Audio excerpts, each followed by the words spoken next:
You ask Tiger to solve. This deals with linear equations with one unknown. The final result is x equals -9/4. Let's solve it step by step. Group all constants on the right side of the equation. Add 9 to both sides.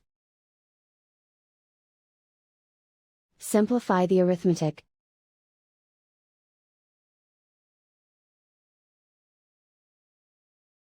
Isolate the p. Divide both sides by -4. Cancel out the negatives. Simplify the fraction. Move the negative sign from the denominator to the numerator. And so the final result is x equals -9/4.